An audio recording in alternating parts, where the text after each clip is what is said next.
I'm Erica Bain, and as you know, I walk the city. I bitch and moan about it. I walk and watch and listen, a witness to all the beauty and ugliness that is disappearing from our beloved city. Last week took me to the gray depths of the East River where Dmitry Panchenko swims his morning laps, like he has every morning since the 1960s. And today I walked by the acres of scaffolding outside what used to be the Plaza Hotel. And I thought about Eloise. Remember Kay Thompson's Eloise? Eloise who lived in the Plaza Hotel with her dog Weenie and her parents who were always away, and her English nanny who had 8 hairpins made out of bones. That Eloise. The adored brat of my childhood. A little punk Sid Vicious, spewing beer from his teeth in the Chelsea Hotel. Andy Warhol, his sunglasses reflecting. Edgar Allan Poe, freeing live monkeys from the crates of a crumbling schooner on the oily slips of South Street. Stories of a city that is disappearing before our eyes. Its people swept over the Williamsburg. So what will be left of those stories? Are we going to have to construct an imaginary city to house our memories? Because when you love something, every time a bit of it goes, you lose a piece of yourself. So where's Eloise going to sleep tonight? Can you hear her ghost wandering around the collapsing corridors of her beloved plaza, trying to find her nanny's room, calling out to the construction workers in a voice that nobody hears? Has anyone seen my turtle, Skipper D? This is Erica Bain, and you've been listening to Street Walk on WNKW. It is astonishing, numbing to find, and inside you there is a stranger. One that has your arms, your legs, your eyes. A sleepless, restless stranger who keeps walking, keeps eating, keeps living. New York, like any metropolis. New York, like any metropolis, is an organism that changes, mutates. Buildings sprout like chromosomes on the DNA of its streets.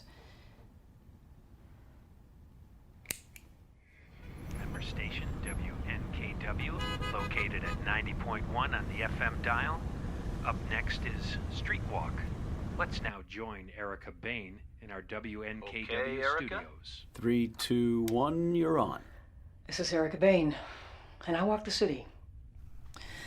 New York, like any metropolis, is an organism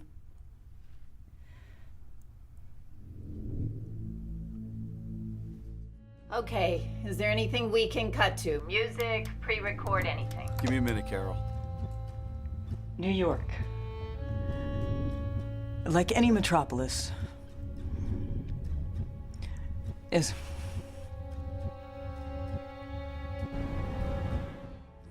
New York, the safest big city in the world. But it is horrible to fear the place you once loved. And to see a street corner you knew so well and be afraid of its shadow. To see familiar steps, be unable to climb them.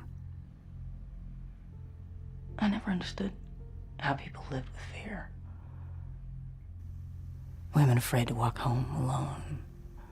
People afraid of white powder in their mailbox. Darkness. Night. People afraid of people. I always believed the fear belonged to other people. Weaker people. It never touched me. And then it did. And when it touches you, you know that it's been there all along, waiting beneath the surfaces of everything you loved. And your skin crawls, and your heart sickens, and you look at the person you once were walking down that street, and you wonder, will you ever be her again? I walk the streets at night now. I find places and things I never knew existed. But am I finding them? Or are they finding me? Ever shot anyone? Yes. Did your hands shake?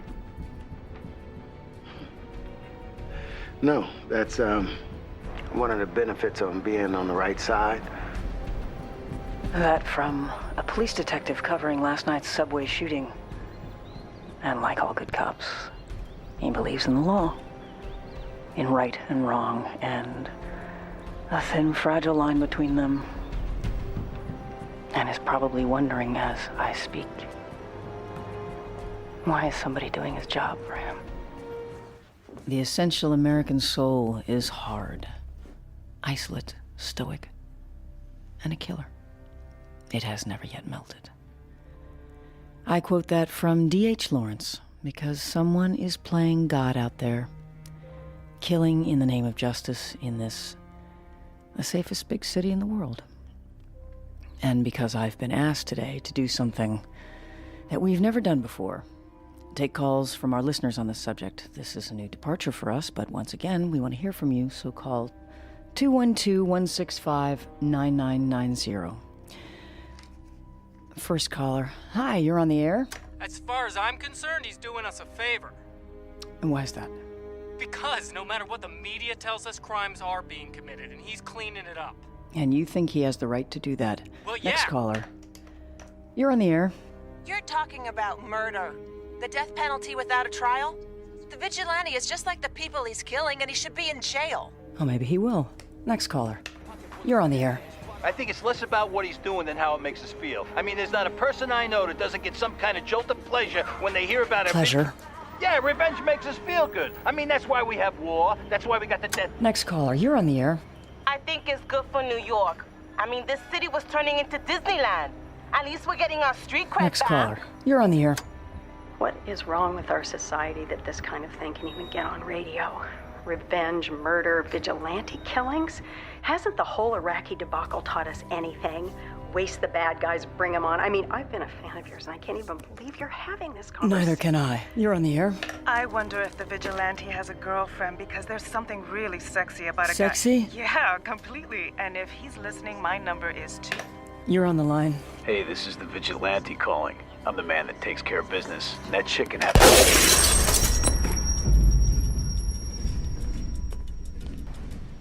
There is no going back to that other person, that other place, this thing, this stranger.